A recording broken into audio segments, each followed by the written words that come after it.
This is the Arabic Nazareth, and up there you have the Jewish Nazareth. See from here, that's the Galilee, and over there is Samaria. Galilee, Samaria, and between the two, the Jezreel Valley. So this is west, and this is east, this is south, this is north. So far so good? Mm-hmm. Now, as you already know, and again, I don't have the map of Israel with me.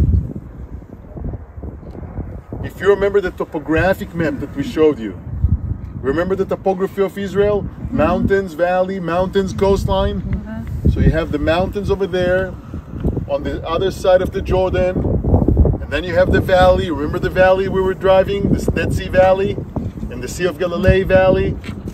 Okay, so the Dead Sea transformed, and then you have the mountains in the center, and over there you have the coastline. So it's very easy to travel in Israel from north to south. You either take the mountains or the valley or the mountains or the coastline. I'm just saying things that you already heard, okay? But it's very difficult to move from east to west. You have to go up the mountains, down the valley, up the mountains, down the coastline. The only place in Israel that you can cross the whole country without climbing at all is in front of you. The Jezreel Valley. Look all the way over there. That's far away. It's Beit Shean, our next destination. All enemies ever invaded to the land of Israel, all of them came from here. You come from the north, and you enter the Jezreel Valley. All of them, all of them, all of them. Yes? Actually, only one came from the north. Alexander the Great. That's why we call him Alexander the Great. Yeah, he surprised everybody. Crossed the Galilee. Did the unexpected strategy. But everybody else came from the Jezreel Valley. And again, remember the H? You have the Via Maris, King's Highway, and the H part in the middle. So the Jezreel Valley is the best way to connect the two most important highway. How you call it in America? States highways or? Interstates. Interstates. Okay? Right here. Now, we're going to mention, okay, what you see over here. Let's do it from right to left. I'm not sure if you can see. Maybe you have to stand up. I'm not sure. Maybe you need to stand up just for a moment. Somebody stands in the tree over there. Far over there, you can see the city of Haifa on a hill. Okay, right there is Mount Carmel. You can see Haifa. Haifa is right over the Mediterranean Sea. Right over there, you can see even the Haifa University Tower. You have good eyes. Can you see it? Yes. So that's the Mediterranean Sea. That's the Bay of Akko, the main bay of the Galilee at Jesus' time. Mount Carmel is actually all this block over there. You can see the tower in the right, far away. Everybody, yes? You see white buildings and then a big tower. That's Haifa. If you look more to the left, again, you will see the corner. Can you see the corner of Mount Carmel? Yes. Okay. You see the water tower? Yeah. Stretch one hand and take one hand to the right. From the watchtower, one hand to the right, you will see a peak. Yep.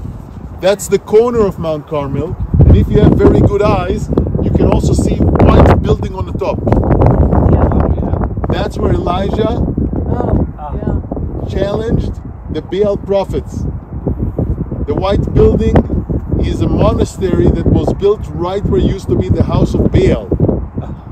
So that's where God answered with holy fire. That means that the people who lived in the Galilee, yes, they could see the challenge from their homes. They saw it from here. You remember, the Baal is in a high place. What else? Megiddo. Right over there in that direction. That's where the battle of Ahab, the battles of King Josiah, and many other battles. More to the left, far over there, not the first hill, but the second one, Mount Gilboa. We're going to see it later. Okay, we're going to see Mount Gilboa later. That's where Saul fought the Philistines. In this valley over here, between us and the next hill, that's where the battle between Gideon and the Midianites happened. Right here, this hill, this valley, sorry. This valley is called Valley Kesulot. It was full with the Midianites, their camels and their tents. Gideon surprised them. He came from the other side of this hill. That's where he chose his 300 warriors. They climbed in the nighttime up this hill and came down on them. All right, we'll say something about Gideon. You know, each one of them had a torch and a ram horn. So in nighttime, you lead your legion with a torch. Yes? Yeah. One torch for one legion. If every soldier would take a torch, it will be an easy target. So basically, the Midianites thought that they are being attacked by 300 legions. Yeah. Oh. Got it? Yep. Oh. Yep.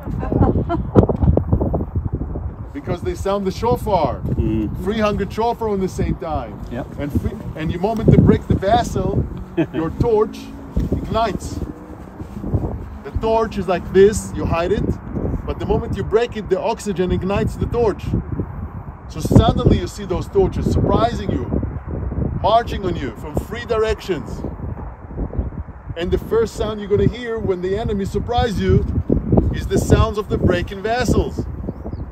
300 of them at the same time. It's like being attacked suddenly from 3 directions. Why 3 directions?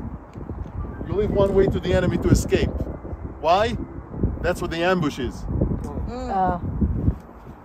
So they surprised them, and the Midianites actually killed their own people. I was wondering about this, how you kill your own people. There was so much chaos. Until I got it one day when I was in a camel camp, and the camel people tried to bring the camel to the other side of the camp in a pitch dark. The camels can't see at night. Completely blind at night. So the camels had, the Midianites had camels like we have horses. Yes? Yeah. So just imagine thousands of camels, crazy blind camels,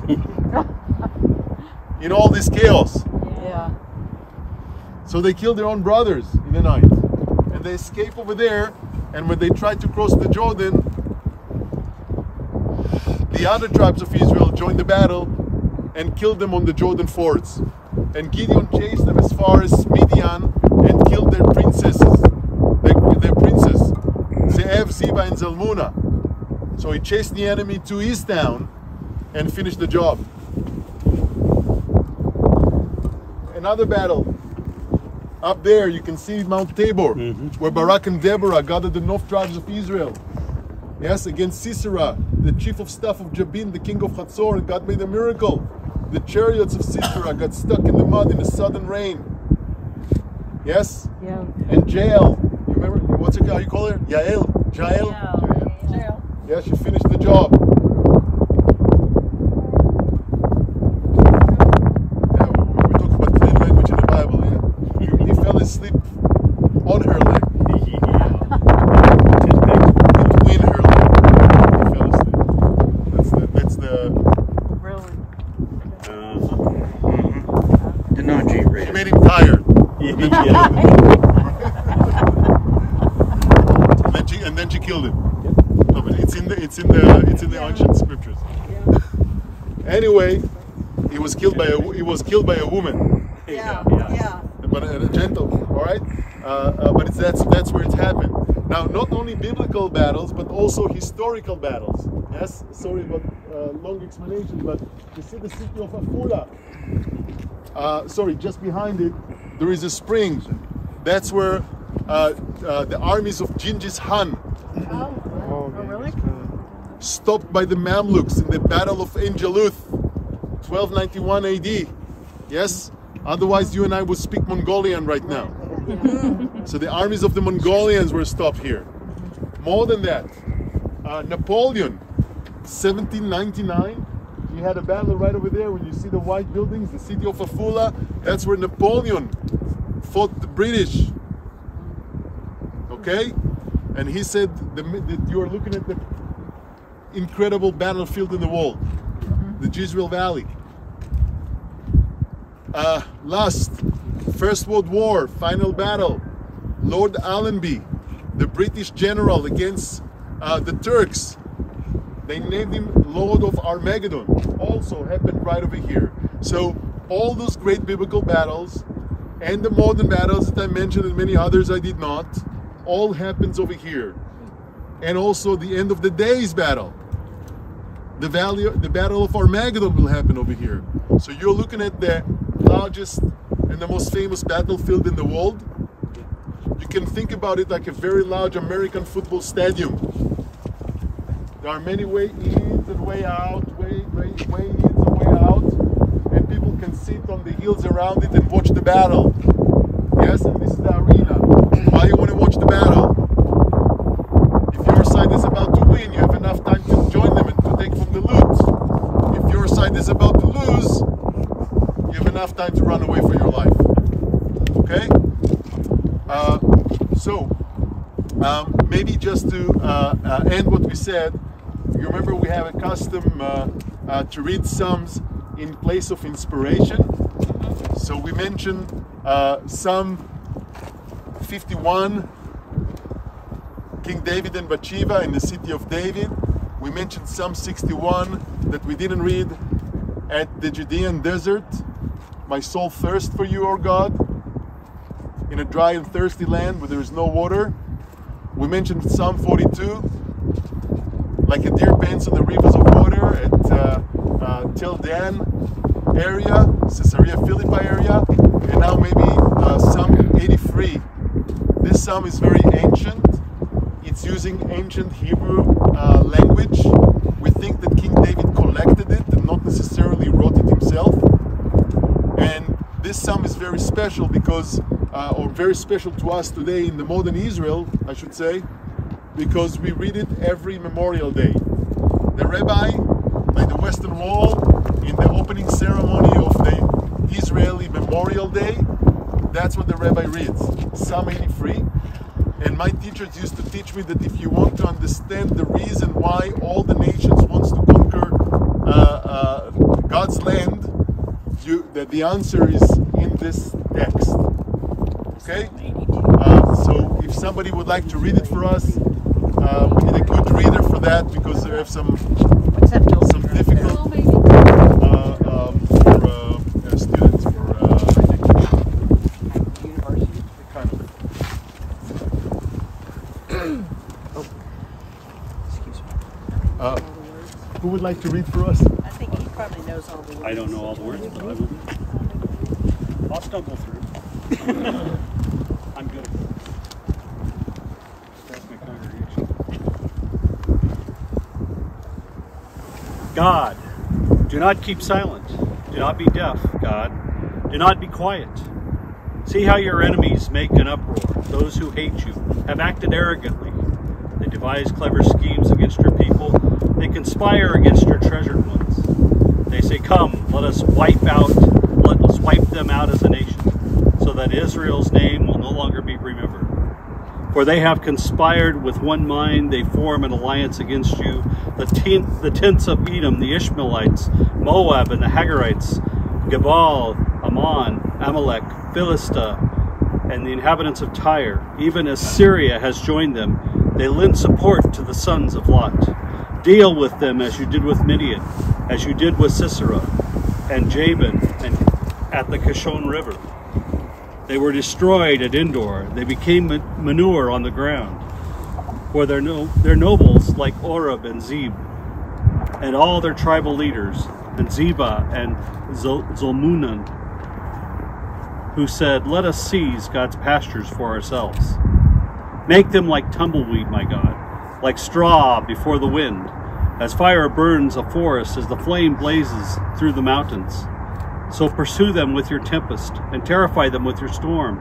Cover their faces with shame, so that they will seek the name of your name, Lord. Let them be put to shame, and terrified forever. Let them perish in disgrace. May they know that you alone, whose name is the Lord, are the Most High over all, over the whole earth.